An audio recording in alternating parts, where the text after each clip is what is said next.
Olá, discípulos do Senhor e Salvador, Jesus Cristo.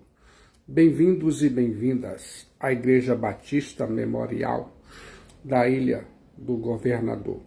Sou o pastor Ademilson Pacheco, pastor e presidente da Igreja Batista Memorial da Ilha do Governador e ainda mais, capelão sênior, delegado regional Sudeste e primeiro vice-presidente da ONCC, Ordem Nacional de Capelania Cristã, e ainda mais, maestria em programação neurolinguística, terapeuta comportamental, trainer em psicologia positiva, tudo isso para entregar a você o melhor conteúdo, o melhor significado na palavra de Deus, a Bíblia.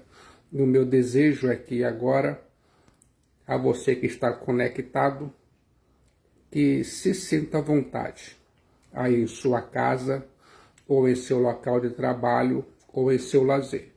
O Espírito Santo vai ativar você e você vai experimentar a saúde mental, emocional e espiritual que tanto precisa. Chegou o momento. Eu estou agora compartilhando para você a parte 6 da série de mensagens bíblicas no livro que escreveu o evangelista Marcos, na hermenêutica e exegese bíblica. Fique atento no significado. As bênçãos singulares do Evangelho de Jesus Cristo, o Filho de Deus Salvador. Abra sua Bíblia no livro de Marcos, capítulo 2, versículos 13 a 28. Pense mentalmente, Jesus Cristo, o Filho de Deus Salvador, atraía as multidões. Marcos 2:13. De novo saiu esse chamai Jesus para junto do mar, e toda a multidão vinha ao seu encontro, e ele os ensinava. Marcos 2:13. Ele, Jesus Cristo, Jesus Cristo, o Filho de Deus Salvador, foi o homem mais amável que já pisou no mundo. Sua personalidade, ensino e obras sempre atraíram as pessoas. Onde ele, Jesus Cristo, Filho de Deus Salvador, estava, sempre havia esperança de um novo começo. Em Jesus Cristo, o Filho de Deus Salvador, as pessoas encontravam alívio para os seus fardos, cura para suas enfermidades mentais, emocionais, espirituais e físicas, e ainda mais o perdão para os seus pecados. Contudo, Jesus Cristo, o Filho de Deus Salvador, atraía a oposição. A verdade sempre incomoda a mentira e a luz sempre denuncia as trevas. Na mesma proporção que Jesus Cristo, o Filho de Deus Salvador, atraía a multidão, despertava a inveja dos escribas e fariseus. A oposição a Jesus Cristo, o Filho de Deus Salvador, tornou-se progressiva. O evangelista Marcos destaca os 5 estágios dessa oposição. Se sente preparado para ouvir? Chegou o momento. Primeiro, os escribas, gramateus dos fariseus, arrazoavam em seu coração. Marcos 2:6. Eles demonstravam uma oposição velada, silenciosa e íntima. Em segundo, os escribas gramateus dos fariseus, farisaios, perguntavam aos matetés de Jesus. Marcos 2,16. Agora, eles, os gramateus dos farisaicos, falavam, mas não com Jesus. Eles destilavam suas críticas, calúnias, de forma indireta aos discípulos matetés de Jesus Cristo. Terceiro, os fariseus perguntavam diretamente a Jesus. Marcos 2,18. A pergunta deles, os farisaios, ou parisaios, era uma censura e uma denúncia enrustida. A intenção deles, os fariseus, não era prender, mas acusar, caluniar, censurar Jesus. Eles, os fariseus, sempre vinham com perguntas de algibeira para apanhar Jesus no contrapé. Quarto, os fariseus advertiram a Jesus. Marcos 2,24. A oposição tornou-se explícita, ganhando um contorno denso de uma crítica e calúnia aberta. Agora o inimigo coloca as unhas de fora e destila todo o seu veneno contra Jesus Cristo, o Filho de Deus Salvador. Quinto lugar, os fariseus unem aos herodianoi para tramarem a morte de Jesus Cristo, o Filho de Deus Salvador. A Bíblia diz em Marcos 3,6, retirando-se Essechomai, os farisaios conspiraram logo com os herodianoi contra ele como tirarem a vida. Fique de olho no progresso, na progressão dessa oposição. De um pensamento íntimo de censura, eles, os escribas, gramateus e os fariseus, parisaios, caminharam para uma pergunta indireta.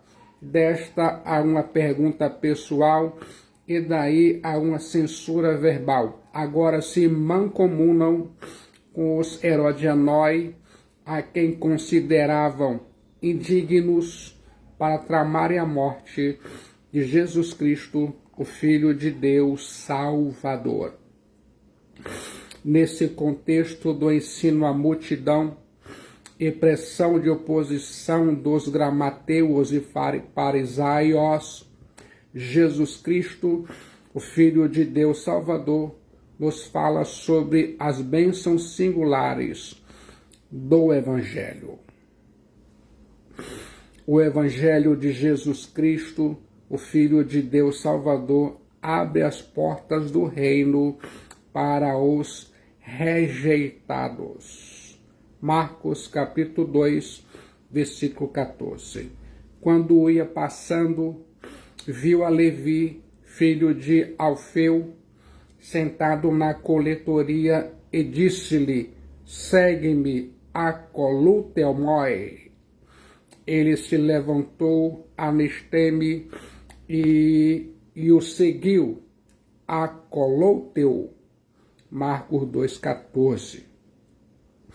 Jesus Cristo chamou Levi, filho de Alfeu, para ser seu matetés.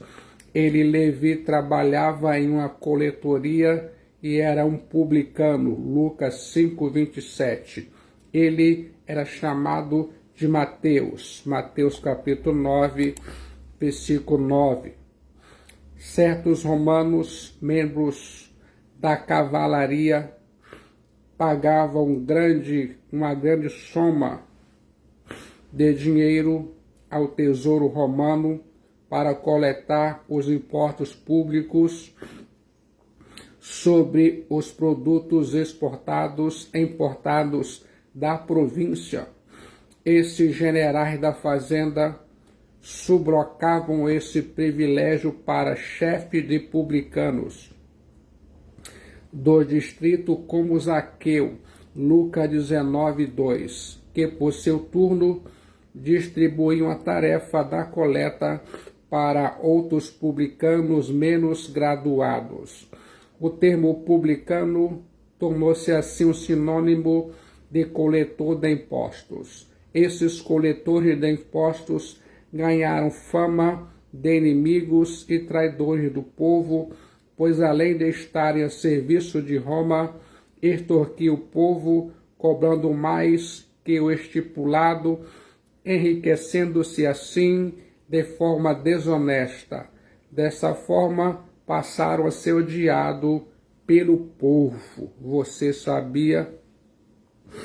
Um judeu que aceitasse tal ofício de coletor de impostos era expulso da sinagoga e envergonhava família e amigos. Um farisaios que se tornasse coletor era execrado e sua esposa poderia divorciar-se dele. Um coletor de impostos era visto como alguém que amava mais o dinheiro que a reputação. Certamente Levi Mateus era um homem odiado por seus contemporâneos. Cafarnaum, onde Mateus morava, era uma cidade aduaneira, uma ponte entre a Europa e a África. Cafarnaum era a sede da Secretaria da Fazenda na rota entre Damasco ao noroeste e o Mar Mediterrâneo no oeste. Esses postos da alfândega cobravam impostos não apenas nas fronteiras, mas na estrada e saída de povoados, nas encruzilhadas e nas pontes. Produtos não declarados poderiam ser confiscados pelos publicanos. Esses cobradores eram tidos como ladrões e assaltantes por definição. Diante desses fatos, o chamado de Jesus Cristo, Filho de Deus Salvador, a Levi, nos ensina algumas verdades teológicas. Se prepare para ouvir. Em primeiro lugar, Jesus Cristo, o Filho de Deus Salvador, chama soberanamente. Quando ia passando, viu a Levi, filho de Alfeu, sentado na coletoria e disse: segue-me a coluteumoi. Ele se levantou a Nisteme e o seguiu a coluteu. Marcos 2, versículo 14. Jesus Cristo, Filho de Deus Salvador, chamou o homem execrado publicamente e não deu nenhuma explicação a ele nem ao povo. Jesus Cristo, Filho de Deus Salvador, tem autoridade para chamar quem ele quer para a salvação e para o serviço real.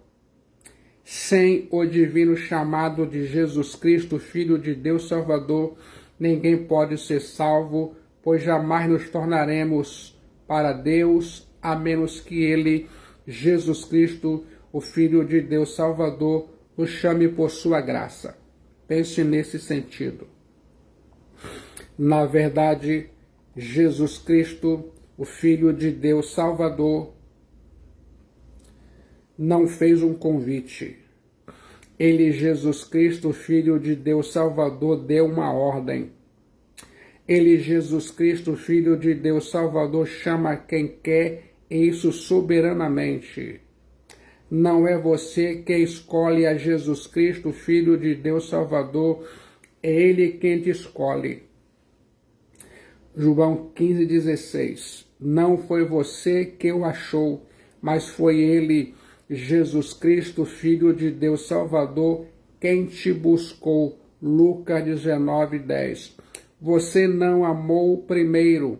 Ele, Jesus Cristo, Filho de Deus Salvador, te amou primeiro. Embora não possamos afirmar com segurança que Mateus tenha sido um homem desonesto, há fortes indícios de que tenha sido escravo da avareza, pois havia vendido o seu patriotismo com o propósito de ganhar dinheiro. Jesus Cristo, o Filho de Deus Salvador, chama quem quer, e isso soberanamente. Em segundo lugar, Jesus Cristo, o Filho de Deus Salvador, chama eficazmente. Marcos 2,14. No momento que Jesus Cristo, o Filho de Deus Salvador, ele chama eficazmente. Romanos 8,30.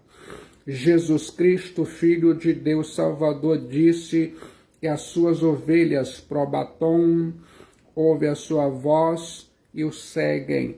João 10:27. Levi atendeu pronta imediatamente o chamado de Jesus Cristo, o Filho de Deus Salvador.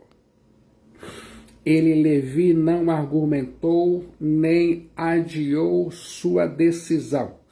A obediência de Levi foi decisiva, imediata e ainda mais é solenemente registrada. O evangelista e doutor Lucas, em Lucas 5:28, diz que Levi deixou tudo.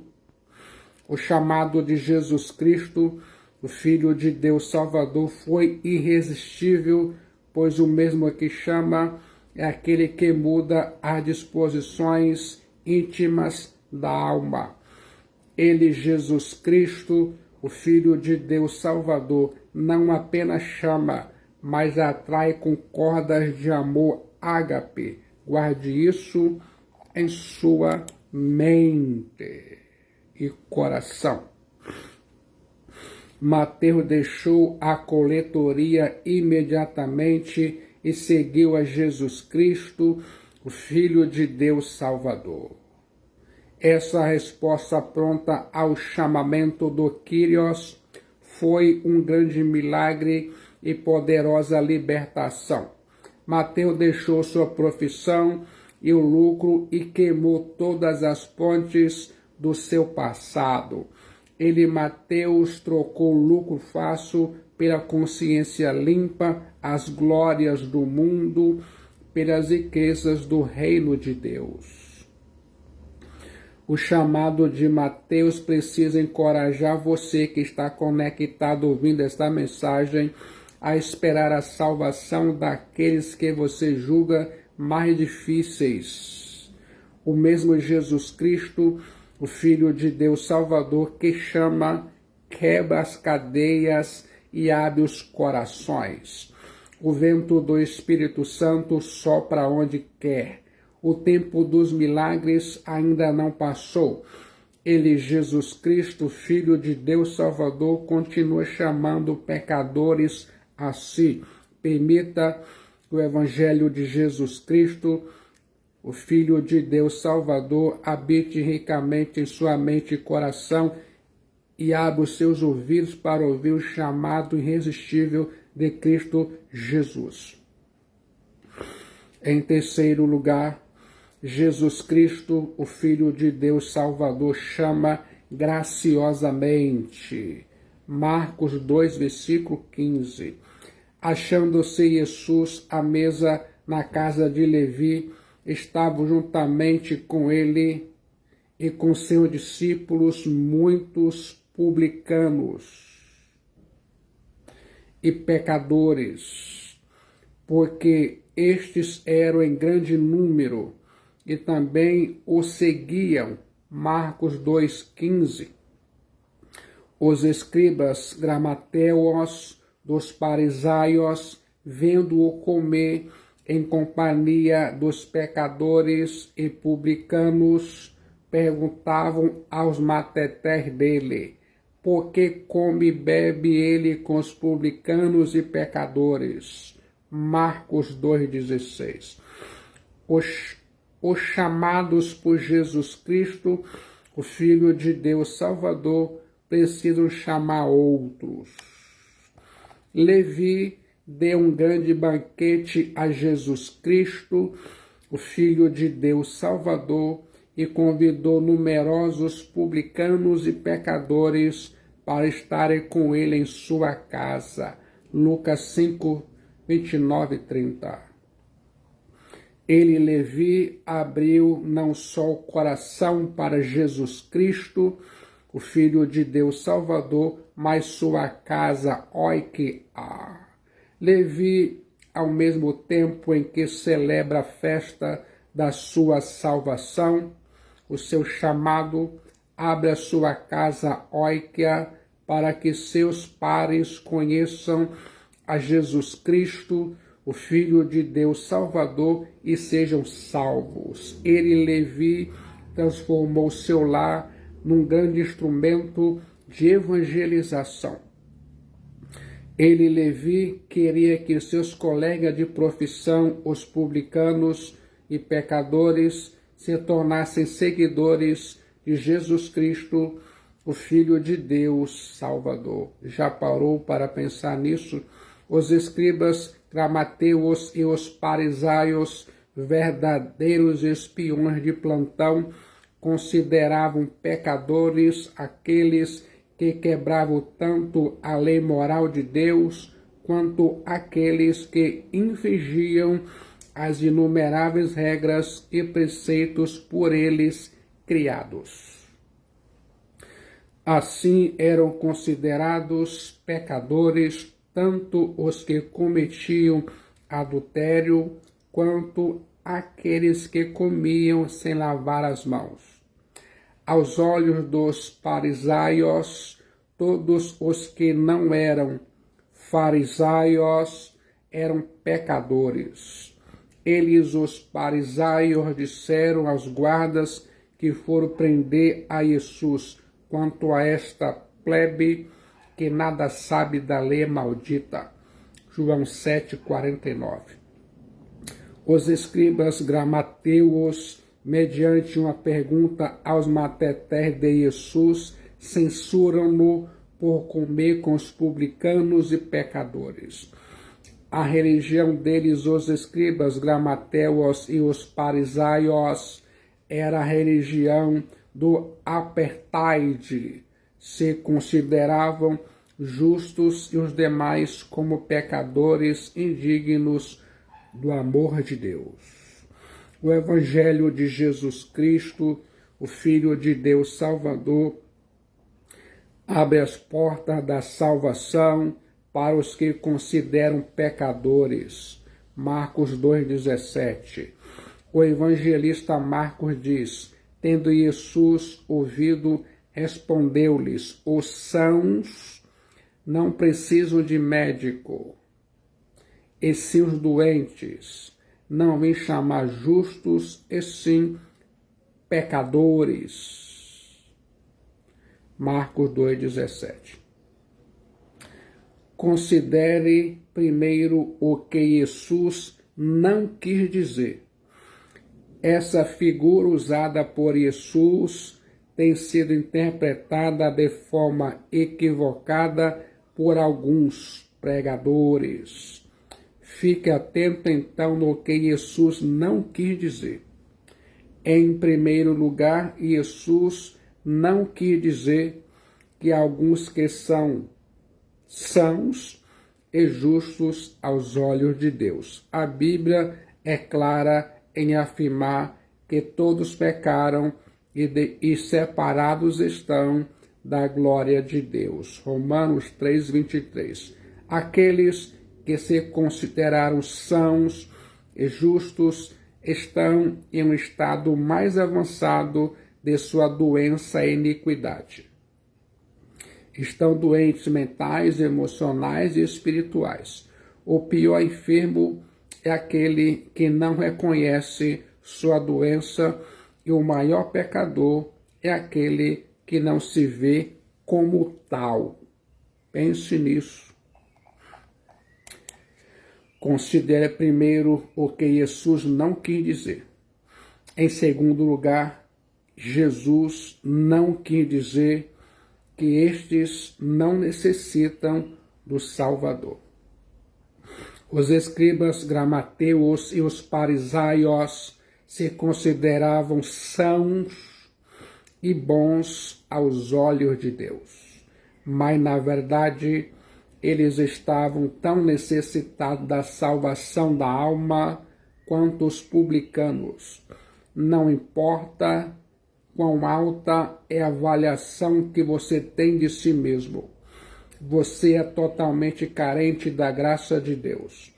Em terceiro lugar, Jesus Cristo não quer dizer que seu amor pelos pecadores implica em falta de amor com os justos. A lógica de Jesus Cristo, o Filho de Deus Salvador, é: se ele encarna a vontade divina de ajudar até as pessoas totalmente condenáveis, então há esperança e ajuda para todos. Guarde isso em sua mente e no seu coração. A Bíblia diz em Marcos 2,17: tendo Jesus ouvido, respondeu-lhes: os sãos ixo não precisam de médico, iatros, e sim os doentes, kakós. Não vim chamar justos, dícanos, e sim pecadores, amártolos. A Bíblia diz, eu acredito. Considere agora o que Jesus quis dizer. A figura usada por Jesus tem uma mensagem clara. Em primeiro lugar, só os que se reconhecem doentes e pecadores têm consciência da necessidade da salvação. Só uma pessoa doente mentalmente, emocionalmente, espiritualmente e fisicamente procura um médico. Só uma pessoa consciente do seu pecado busca a salvação. Não há fé sem arrependimento, nem salvação sem conversão. Ninguém busca água sem sentir sede, nem anseia pelo pão da vida sem fome. Uma pessoa, antes de vir a Jesus Cristo, o Filho de Deus Salvador, precisa primeiro sentir-se carente da graça de Deus. A salvação não é para aqueles que se consideram dignos, mas para os indignos que estão em situação desesperadora. Jesus Cristo, o Filho de Deus Salvador, veio para salvar os pecadores, perdidos, pobres, sofredores, famintos e sedentos. Jesus Cristo, o Filho de Deus Salvador, não veio ao mundo apenas para ser um legislador, um mestre, ou rei, ou curandeiro milagreiro. Ele, Jesus Cristo, o Filho de Deus Salvador, veio como médico de sua alma, o terapeuta de sua alma, como seu redentor.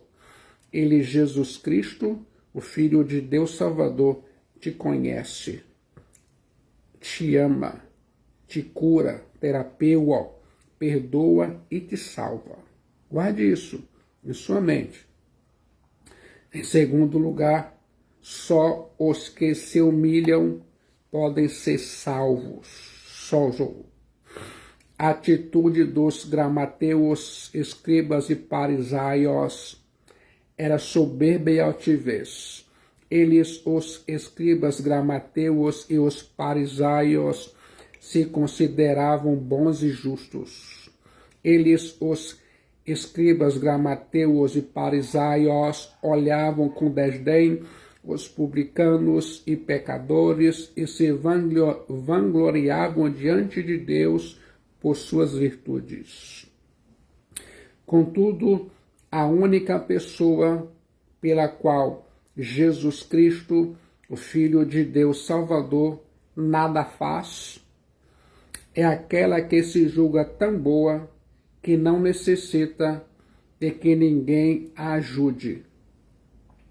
Essa pessoa levanta uma barreira entre ela e Jesus Cristo, o Filho de Deus Salvador, e assim fecha a porta estreita da graça, a porta dos céus, a pátria celestial, com suas próprias mãos. Já parou para pensar nisso? O Evangelho de Jesus Cristo, o Filho de Deus Salvador, abre as portas para uma vida de jubilosa celebração. A religião judaica havia transformado a vida num fardo pesado e os ritos sagrados em instrumento de tristeza e opressão. Os discípulos matetés de Ioannis e os farisaios ficaram escandalizados com o estilo de vida dos discípulos de Jesus Cristo, o Filho de Deus Salvador. Os farisaios jejuavam nesteuo para mostrar sua piedade, os discípulos matetés de Ioannis para mostrar sua tristeza pelo pecado. A palavra aramaica para jejuar tem um sentido de estar de luto. Os judeus, quando jejuavam, ficavam tristes e tinham a intenção de conseguir algo de Deus. Os farisaios e matetés de Ioannis perguntaram a Jesus, num tom de provocação e censura, por que motivo jejuam os discípulos de Ioannis e os dos farisaios, mas os teus matetés não jejuam? Marcos 2,18. Respondeu-lhes Jesus, podem porventura jejuar os convidados para o casamento, enquanto o noivo está com eles? Durante o tempo em que estiver presente o noivo, nímpios não podem jejuar. Marcos 2,19.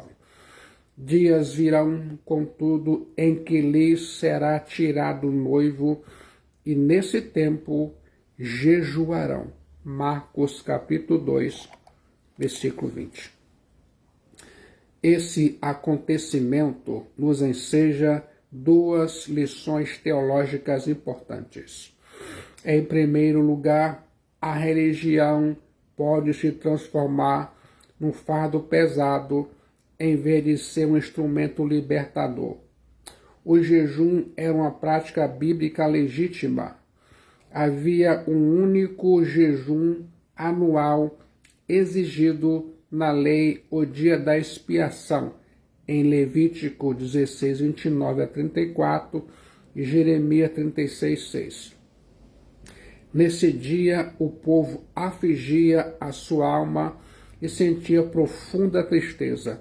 Os escribas gramateus e os farisaios, entretanto, acrescentaram à lei de Deus a tradição dos homens e impuseram outras práticas de jejum. Um farisaio jejuava 2 vezes por semana. Lucas 18:12. Eles, os farisaios, jejuavam para serem vistos pelos homens e para atraírem a atenção de Deus. Eles, os farisaios, faziam do jejum o palco de um teatro, onde se apresentava um show de uma piedade que deveria encantar a Deus e impressionar os homens. É bom destacar que Jesus Cristo, o Filho de Deus Salvador, não estava contra o jejum. Ele, Jesus Cristo, o Filho de Deus Salvador, jejuou 40 dias e ratificou o jejum voluntário. Mateus 9,15. Moisés jejuou 40 dias no Horebe. Patriarcas, profetas, reis e sacerdotes jejuaram. Deus ordenou jejum como um importante exercício devocional. Jesus Cristo, o Filho de Deus Salvador, e os apóstolos jejuaram. A Igreja de Jesus Cristo, o Filho de Deus Salvador, ao longo dos séculos tem jejuado. Mas Jesus Cristo, o Filho de Deus Salvador, denunciou o jejum dos hipócritas que desfiguravam o rosto, com o fim de parecer aos homens que jejuavam. Mateus 6,16. O jejum dos escribas gramateus e dos farisaios era um ritual para a sua própria exibição e não a expressão de um coração verdadeiro quebrantado. Já parou para pensar nisso? Em segundo lugar, a vida que Jesus Cristo, Filho de Deus Salvador, oferece é como uma festa de efusiva alegria. A vida cristã é como uma festa de casamento, não como funeral. A festa de casamento era uma celebração de alegria e não de tristeza. A piedade farisaica era medida pela tristeza do jejum. A piedade cristã manifesta-se na alegria da presença do noivo rei Jesus Cristo, o Filho de Deus Salvador, com a igreja. As bodas de casamento era a semana mais feliz da vida de um homem. Para essa semana de felicidade, os convidados especiais eram os amigos do noivo e da noiva, chamado de os filhos da câmara nupcial. Ser convidado para uma festa de casamento era motivo de uma alegria desmedida que ofuscava tudo mais. Professores da lei interrompiam seu estudo da Torá, inimigos se reconciliavam, mendigos e quem mais aparecesse poderiam comer de graça. Rufavam tambores. Nozes eram jogadas aos convidados. A procissão dançava diante da noiva e louvava a sua beleza. Os convidados às festas de bodas estavam dispensados da obrigação de jejuar. Jesus Cristo, Filho de Deus Salvador, compara os seus discípulos matetés com os convidados para a festa das bodas. Jesus Cristo, Filho de Deus Salvador, veio para nos trazer vida abundante. João 10:10. A vida cristã precisa ser a fruição de uma alegria inexplicável e cheia de glória. A vida cristã é como um casamento com Jesus Cristo, Filho de Deus Salvador. Estamos comprometidos com Ele, o noivo rei. O casamento judeu tinha 4 estágios. Primeiro, o noivado. Segundo, a preparação. Terceira, a chegada do noivo. 4, as bodas. A igreja não é apenas o grupo dos amigos do noivo. A igreja é a própria noiva. Hoje celebramos a alegria da salvação de nossas almas, mas um dia estaremos na casa do Pai, na glória celestial, a nova Jerusalém. Então, essa festa de amor não vai acabar. Estaremos para sempre com Ele, o noivo rei, Jesus Cristo, o Filho de Deus Salvador. Essa nova ordem trazida por Jesus Cristo, o Filho de Deus Salvador, deixa para trás o legalismo farisaico e inaugura um novo tempo de liberdade e vida plena. A vida que Jesus Cristo, Filho de Deus Salvador, oferece está trazendo alegria para o triste, cura para o enfermo, libertação para o endemoniado, purificação para os leprosos, pão para o faminto e salvação para os perdidos e tantos outros sentidos que se pode pensar ou imaginar no Evangelho de Jesus Cristo, o Filho de Deus Salvador.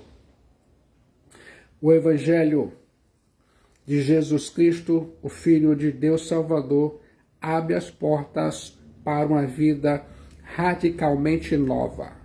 Jesus usou três figuras em sua conversa com os farisaicos. A primeira figura já tratamos, a figura do doente e do médico.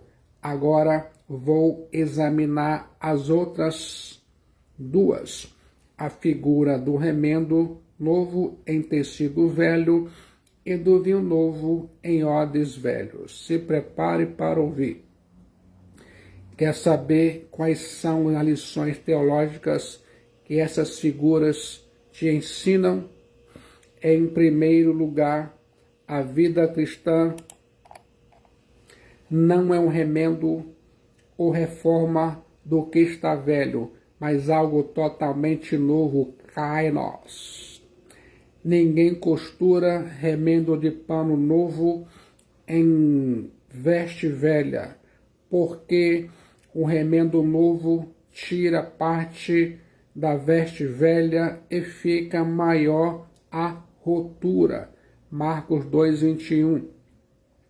Um remendo novo no pano velho abre uma fissura ainda maior. O cristianismo não é uma reforma do judaísmo, nem um remendo das práticas judaicas. A vida cristã não é apenas um verniz, uma caiação de uma estrutura rota, mas uma vida nova, algo radicalmente novo. Na época de Lutero, não era possível remendar os abusos doutrinários da Igreja Católica Apostólica Romana. Era necessário iniciar uma volta ao cristianismo primitivo. Na época de John Wesley, o tempo de pôr remendo à Igreja Anglicana havia passado. O vestido velho era o antigo sistema da lei e os velhos costumes do povo judeu. A salvação que Jesus Cristo, Filho de Deus Salvador, oferece são as vestes alvas e a justiça e o linho finíssimo. Em Jesus Cristo, o Filho de Deus Salvador, todas as coisas são feitas novas. 2 Coríntios 5,17. A vida cristã não é uma mistura do velho com o novo. A vida cristã é algo completamente novo. O Evangelho de Jesus Cristo, o Filho de Deus Salvador, transforma e liberta. O Evangelho de Jesus Cristo, o Filho de Deus Salvador, é a palavra de vida. O judaísmo, com seus preceitos legalistas, era a lei morta. O Evangelho de Jesus Cristo, o Filho de Deus Salvador, liberta. O legalismo mata. O Evangelho de Jesus Cristo, o Filho de Deus Salvador, salva. O legalismo faz perecer. Quero que se lembre disso. Segundo lugar, a vida cristã não pode ser acondicionada numa estrutura velha e arcaica. Marcos 2:22. Ninguém põe vinho novo em odres velhos. Do contrário, o vinho romperá os odres e tanto se perde o vinho como os odres. Mas põe-se vinho novo em odres novos. A Bíblia diz em Marcos 2:28 e eu acredito. Na Palestina, o vinho era guardado em odres de couro. Quando esses odres eram novos, possuíam certa elasticidade, mas à medida que iam envelhecendo, ficavam endurecidos e perdiam a elasticidade. O vinho novo ainda está em processo de fermentação. Isso significa que os gases liberados aumentam a pressão. Se o couro é novo, cederá a pressão, mas se é velho e sem elasticidade, é possível que se rompa e se perca tanto o vinho quanto o odre. O vinho do cristianismo não pode ser acondicionado nos odres velhos do judaísmo, nem do catolicismo e de outras religiões falsas. O cristianismo requer novos métodos e novas estruturas. Você não pode ter o coração duro como os odres ressecados pelo tempo. Você precisa manter o seu coração aberto à mensagem transformadora do Evangelho de Jesus Cristo, o Filho de Deus Salvador. O Evangelho de Jesus Cristo, o Filho de Deus Salvador, abre as portas da liberdade para os prisioneiros do legalismo. O sábado judaico tinha se transformado num carrasco do homem. E o sábado judaico era um fardo insuportável em vez de ser um elemento terapêutico. E o sábado judaico era um fim em si mesmo em vez de ser um instrumento de bênção para o homem. Por essa causa os fariseus, ao verem os matetés de Jesus colhendo e comendo espigas nas searas em dia de sábado, debulhando-as com as mãos, advertiram a Jesus nesses termos: vê, porque fazem o que não é lícito ao sábado. Marcos 2:24. Esse incidente foi uma oportunidade para Jesus Cristo, o Filho de Deus Salvador, ensinar lições teológicas importantes. Em primeiro lugar, os matetés de Jesus não estavam fazendo algo proibido. Marcos 2, 23 e 24. Ora, aconteceu atravessar Jesus em dia de sábado as searas, e os matetés, ao passarem, colhiam espigas. Marcos 2, 23. Advertiram-nos fariseus: vê, porque fazem o que não é lícito ao sábado. Marcos 2, 24. A prática de colher espigas nas searas para comer estava rigorosamente de conformidade com a lei de Moisés. Deuteronômio 23, 24 e 25. Mas os escribas, gramateus e os fariseus estavam escondendo a verdadeira lei de Deus debaixo da montanha de tradições tolas que eles tinham fabricado. Eles, os fariseus, gramateus, os escribas, gramateus e fariseus, tinham acrescentado à lei 39 regras sobre a maneira de guardar o sábado, tornando a sua observância um fator escravizante e opressor. Segundo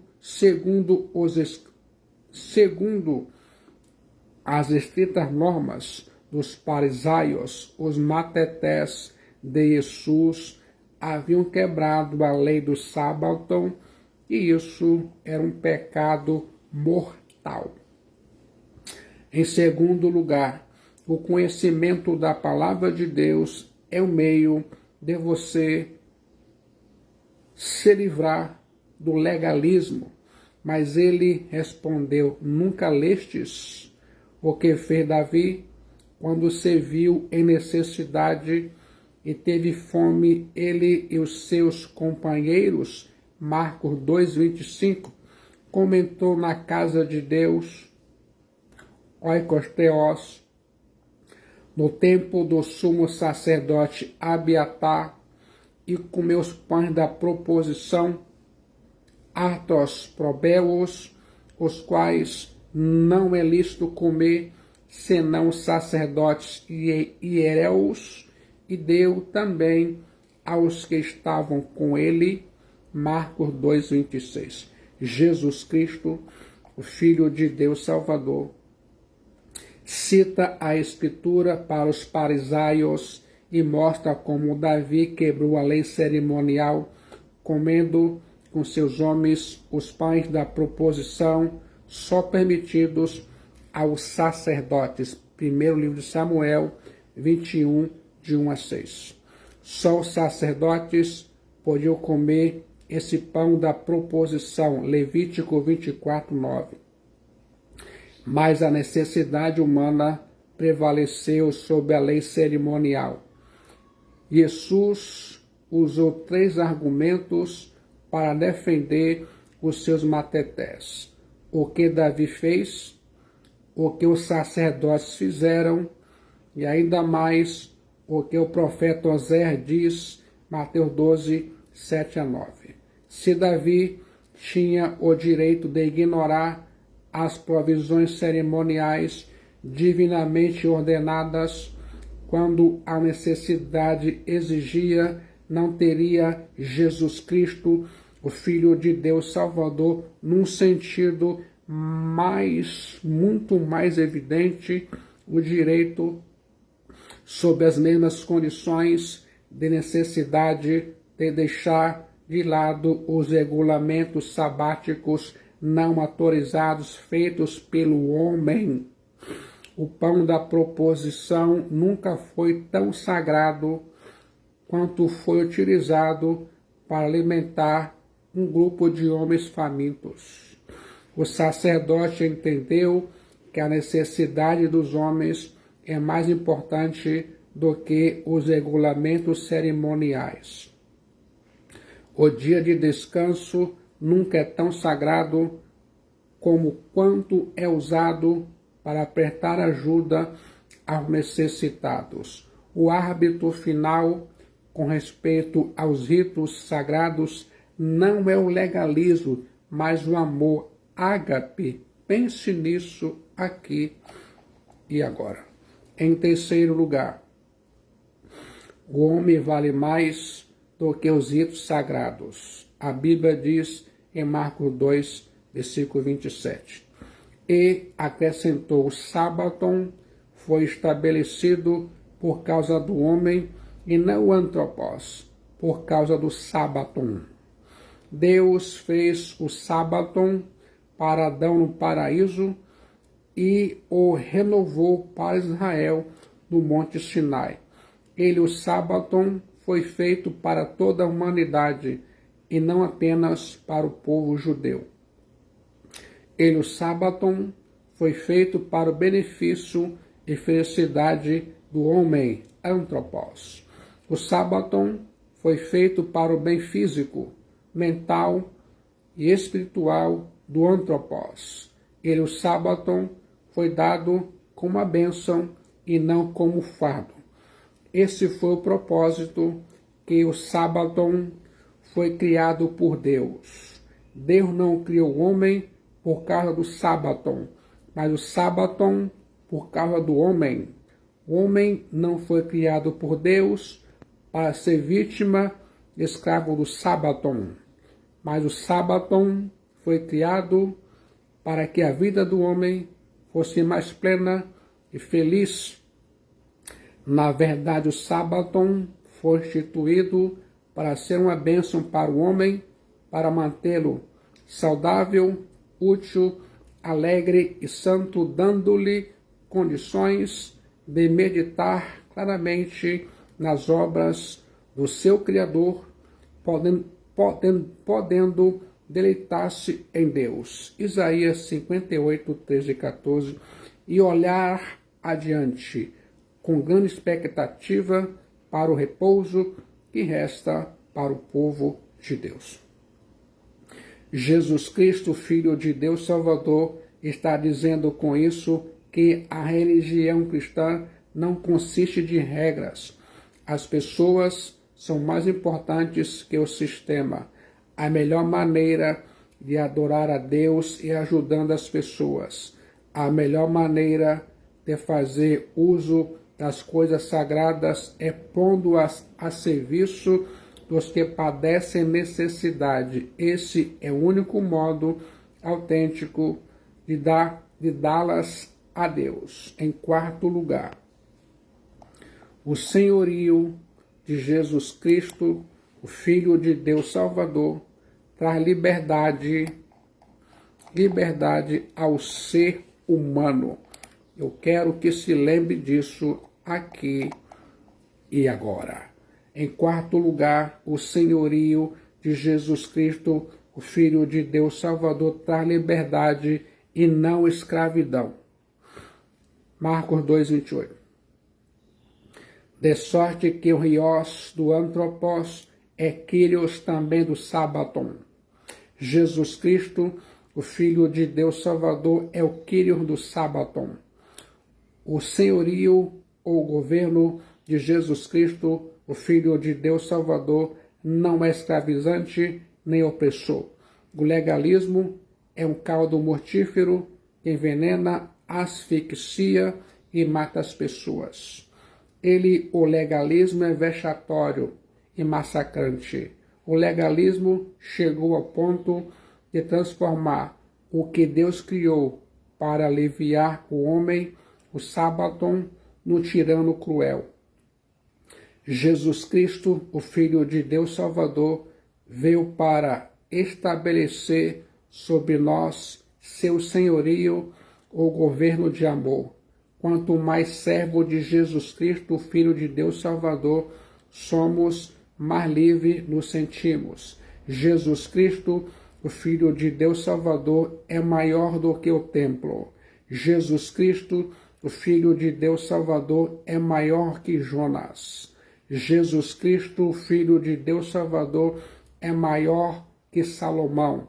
Jesus Cristo, o Filho de Deus Salvador, é maior que o Sábado. E agora, Jesus Cristo, o Filho de Deus Salvador, está dando a você uma grande oportunidade de você confessar seus pecados a Ele e solicitar o perdão dos seus pecados a Ele, e depois, pela fé nele, Jesus Cristo, Filho de Deus Salvador, Ele pode dar a você a vida eterna. No momento de decisão, em Jesus Cristo, o Filho de Deus Salvador, sua alma é salva, seu destino é selado e muitos benefícios advirão. Venha para Jesus Cristo, o Messias, enquanto há tempo, enquanto você respira o ar da graça de Deus, enquanto o seu coração bate em seu peito, pois haverá um dia em que não haverá mais oportunidade. A solução para a sua alma é Jesus Cristo, o Filho de Deus Salvador.